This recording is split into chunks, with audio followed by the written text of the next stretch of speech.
Welcome to all of you in my next MCQ question on heterocyclic compound, especially for BSc third year student and all competitive exam of chemistry.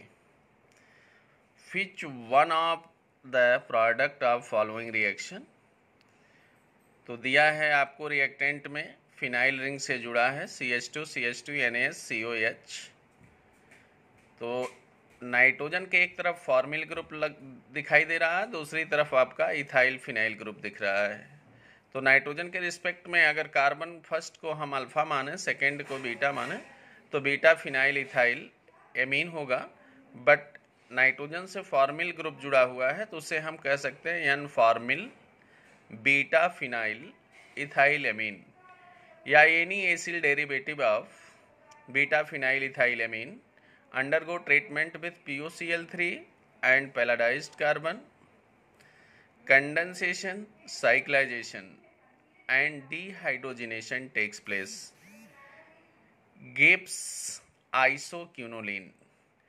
इसका मतलब इस reaction का जो product बनेगा वह isoquinoline बनेगा, और इस रिएक्शन को हम बिस्लर नेपियर्स की सिंथेसिस ऑफ आइसोक्यूनोलिन कहते हैं। मोस्ट इंपॉर्टेंट सिंथेसिस है आइसोक्यूनोलिन का। तो इसमें ऑप्शन ए में दिया है क्यूनोलिन, ऑप्शन बी में दिया है आइसोक्यूनोलिन, सी में दिया है इंडोल, डी में दिया है नन। तो Bischler synthesis is very famous synthesis for the preparation of isoquinoline. तो option B is correct. Next question है, correct product will be in following reaction. तो बिल्कुल ऊपर वाले रिएक्टेंट से मिलता जुलता है। यहाँ पर केवल दिया है फिनाइल इथाइलेमीन, मतलब beta phenyl ethylamine treated with acetaldehyde in presence of HCl at 373 kelvin. तो अगर आपको देखा जाए इसमें, तो उस सिंथेसिस से बिल्कुल अगर कोई भी carbonyl compound beta phenyl ethylamine से रिएक्ट कर ले तो acyl derivative of beta phenyl ethylamine बन जाएगा। इसका मतलब श्योर है कि इसमें भी आइसोक्यूनोलिन ही बनेगा, और इस सिंथेसिस को पिक्टेट स्पेंगलर ने दिया था, इसलिए पिक्टेट स्पेंगलर आइसोक्यूनोलिन सिंथेसिस कहते हैं। तो इसमें आपको ऑप्शन ए में दिया है 1 मिथाइल आइसोक्यूनोलिन, बी में दिया है 2 मिथाइल क्यूनोलिन, सी में दिया है आइसोक्यूनोलिन ओनली, डी में दिया है 4 मिथाइल आइसोक्यूनोलिन। अब ये देखना है कि आपका जो कंडेंसेशन होगा बीटा फिनाइल इथाइलेमीन और एस्टल्डिहाइड से, तो उसमें मिथाइल ग्रुप किस पोजीशन पे आएगा। तो नंबरिंग अगर आप करें तो मिथाइल ग्रुप या कोई एनी एल्किल ग्रुप या एरिल ग्रुप 1 पोजीशन पे ही शिफ्ट करेगा आइसोक्यूनोलिन में, आइसोक्यूनोलिन डेरिवेटिव बनाएगा। तो इसका मतलब ऑप्शन ए में अगर देखा जाए तो 1 मिथाइल आइसोक्यूनोलिन है, ये आंसर आपका करेक्ट होगा। Condensation product of benzaldehyde and amino ester. Benzaldehyde तो आपके पास है, अमीनो एस्टल मतलब अमीनो ग्रुप रहेगा और उससे एस्टल ग्रुप लगे रहेंगे। इन दोनों का कंडेंसेशन होने पर नाइट्रो और NH2 का जब कंडेंसेशन होगा तो नंबर 1 पे कार्बन, नंबर 2 पे नाइट्रोजन, और इन दोनों के कंडेंसेशन से साइक्लाइजेशन होगा, और साइक्लाइजेशन के बाद हाइड्रोलिसिस होगा। फिर प्रोडक्ट जो बनेगा वह आपका बनेगा आइसोक्यूनोलिन, जिसे हम पोमरेंज फ्राइज सिंथेसिस कहते हैं।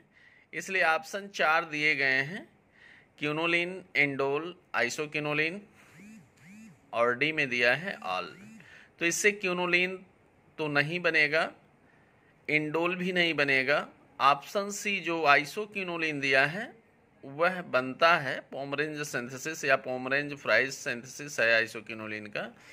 तो ऑप्शन इसका सी जो होगा वह करेक्ट होगा। Nitration of isoquinoline gives 5 nitro isoquinoline, B में दिया है 8 नाइट्रोक्यूनोलिन, सी में दिया है 1 नाइट्रो आइसोक्यूनोलिन, डी में दिया है ए एंड बी बोथ।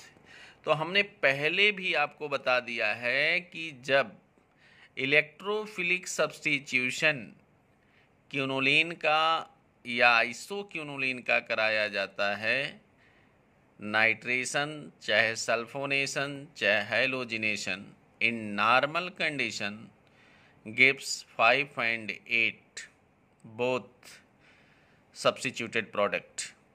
तो यहाँ पर 5 नाइट्रो आइसोक्विनोलिन तो बनेगा ही बनेगा, साथ ही साथ 8 नाइट्रो आइसोक्विनोलिन भी बनेगा। इसलिए आंसर डी जो होगा वह करेक्ट होगा। What product will B isoquinoline is treated with sodamide liquid ammonia gives. Product क्या होगा जब हम क्विनोलिन को या आइसोक्विनोलिन को स्ट्रॉन्ग बेस सोडामाइड और लिक्विड अमोनिया के प्रेजेंस में ट्रीट करते हैं? तब न्यूक्लियोफिलिक सब्स्टिट्यूशन रिएक्शन होता है। और क्विनोलिन में पहले वाले वीडियो में हमने बताया था कि nucleophilic substitution at position 2 and in isoquinoline nucleophilic substitution reaction at position 1।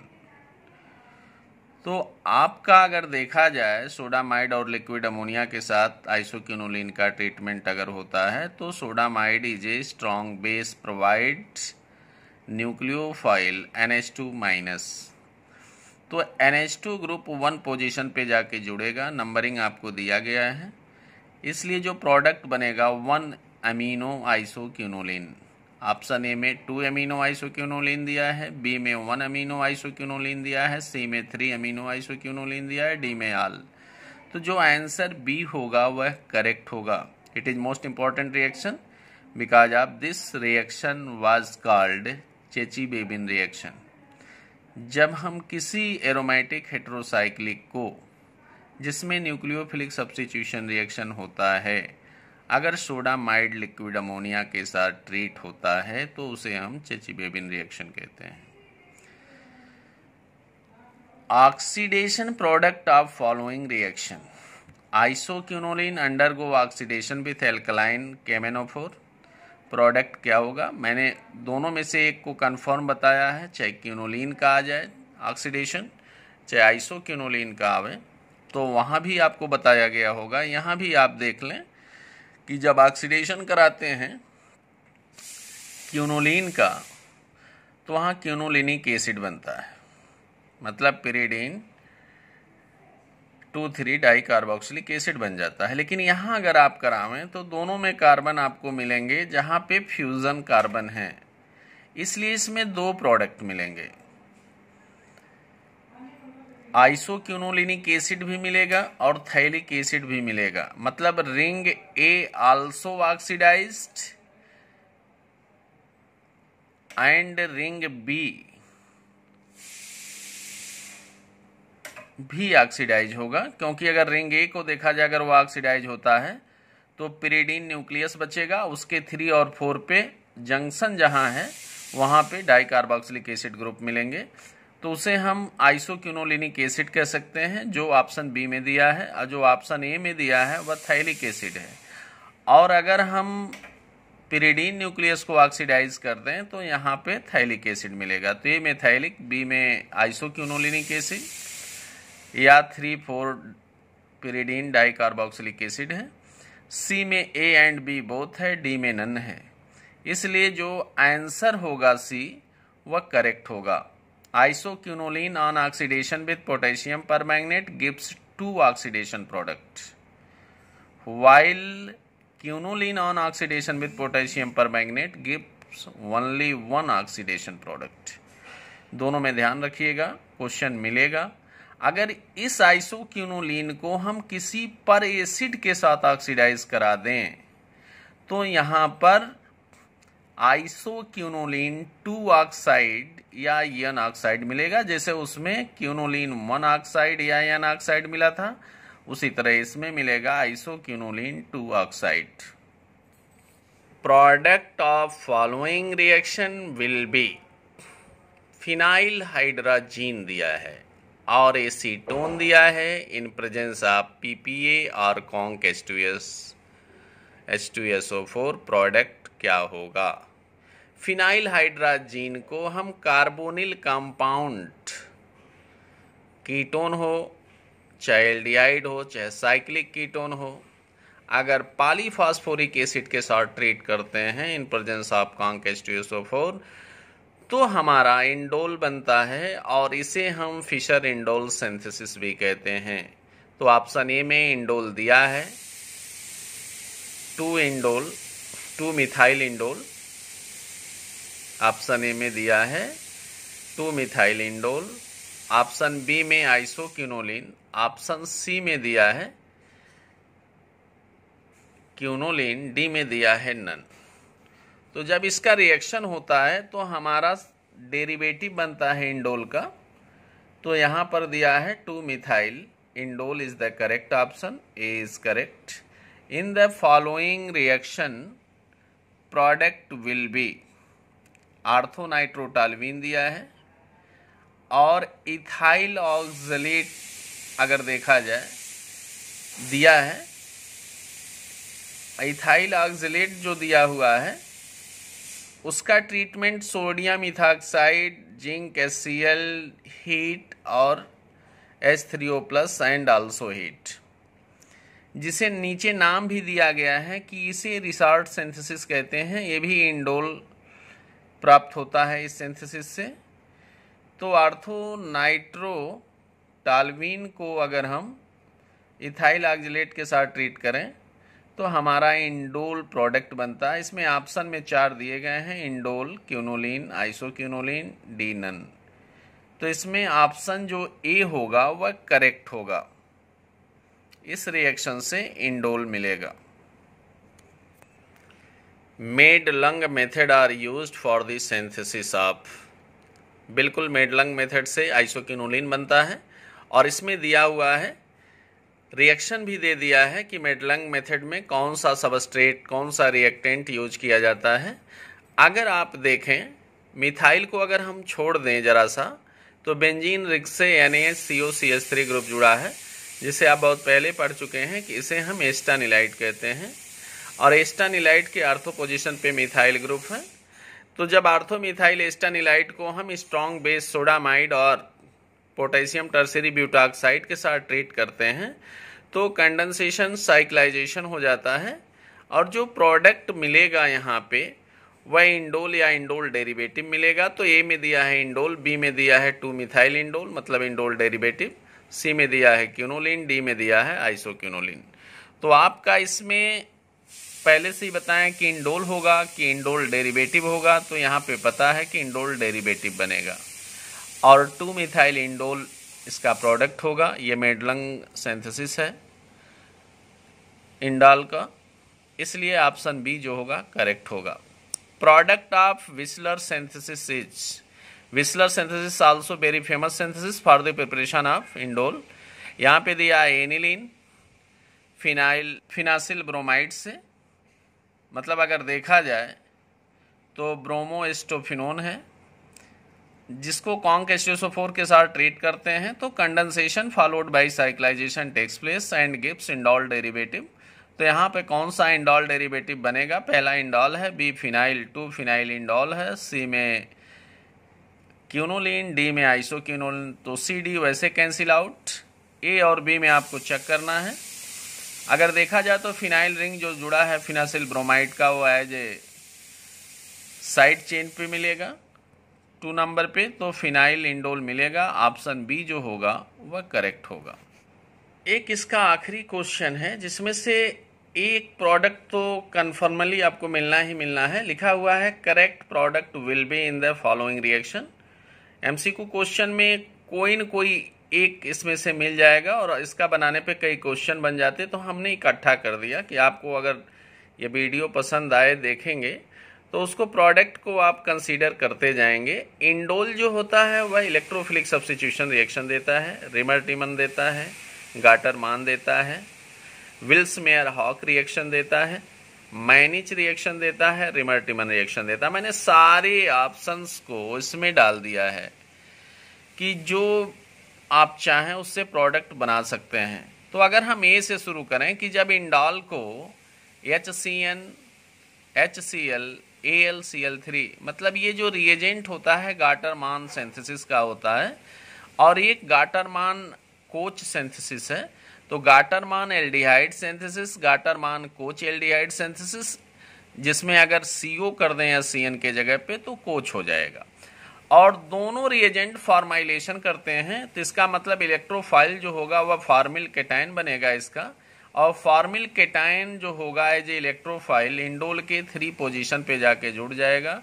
तो 3 फॉर्मिल इंडोल, ऑप्शन ए में अगर देखा जाए तो यहाँ पे दिया है ए में 3 फॉर्मिल इंडोल, जो प्रोडक्ट है ये आपका वह दिख रहा होगा कि फॉर्माइलेशन होने से फॉर्मिल ग्रुप आके जुड़ेगा एट पोजीशन 3, क्योंकि इंडोल में इलेक्ट्रोफिलिक सब्स्टिट्यूशन रिएक्शन पोजीशन 3 पे होता है।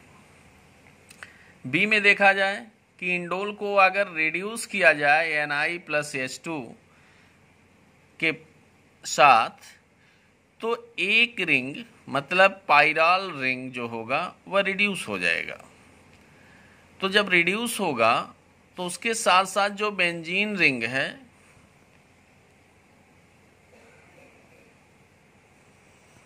सेकेंड रिएक्शन अगर देखा जाए इसका कि इंडोल को ट्रीट किया गया है Na और H2 के साथ, तो रिडक्शन हो जाएगा क्योंकि हाइड्रोजनेशन होगा निकल कैटालिस्ट के प्रेजेंस में।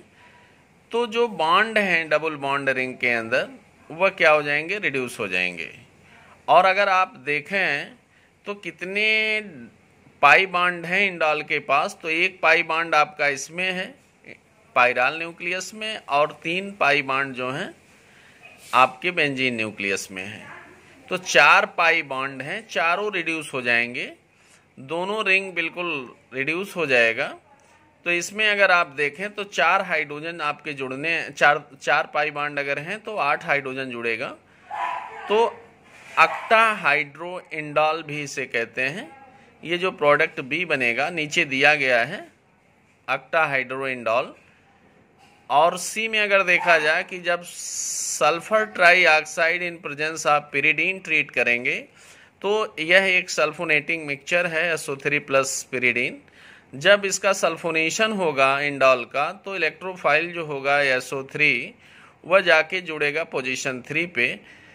तो ये सी जो प्रोडक्ट बनेगा वह इंडोल 3 सल्फोनिक एसिड बनेगा, जो आपको ऑप्शन नीचे दिया गया है सी में दिखाया जा चुका है।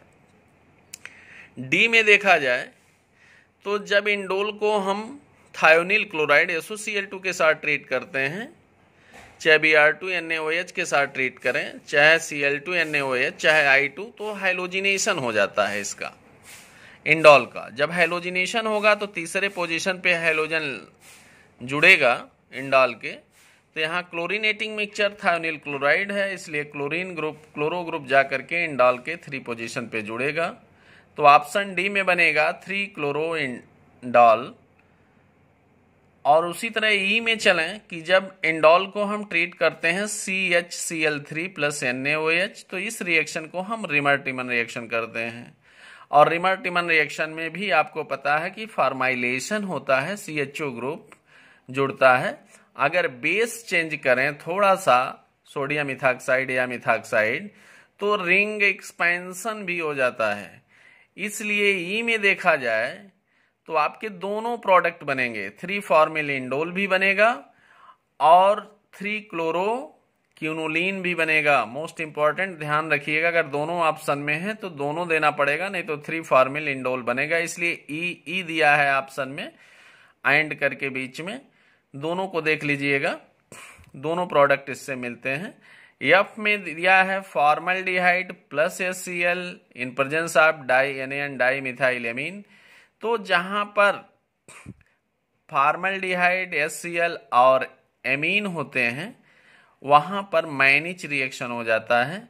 तो यहां पर मैनिच रिएक्शन हुआ है। प्रोडक्ट ए में अगर आप देखें तो एनियन डाई मिथाइल इंडोल बना है 3 पोजीशन पे। और जी में अगर देखें तो जी में POCl3 और डाईमिथाइल फॉर्मामाइड के साथ ट्रीट किया गया है इंडोल को। तो डाईमिथाइल फॉर्मामाइड और POCl3 के साथ इसको ट्रीट करते हैं, तो इसे कहते हैं विल्स-मेयर-हॉक रिएक्शन। इस रिएक्शन को कहते हैं विल्स-मेयर-हॉक रिएक्शन। और ये भी फॉर्माइलेशन करता है, मतलब रीमर टिमन हो, चाहे विल्स मेयर हो, चाहे गाटरमान हो, चाहे गाटरमान कोच हो, ये सब के सब फॉर्माइलेशन करते हैं और फॉर्मिल ग्रुप जाके जुड़ जाता है। और यहाँ पर जी में अगर आप देखें तो फॉर्मिल ग्रुप 3 पोजीशन पे जुड़ा है, 3 फॉर्मिल इंडोल या इंडोल 3 कार्बेल्डिहाइड भी कहते हैं। ये आपका प्रोडक्ट है इंडोल का ऑन डिफरेंट रिएजेंट। तो इसमें से आपका एक क्वेश्चन आएगा, आप लोग देख लीजिएगा। Thank you.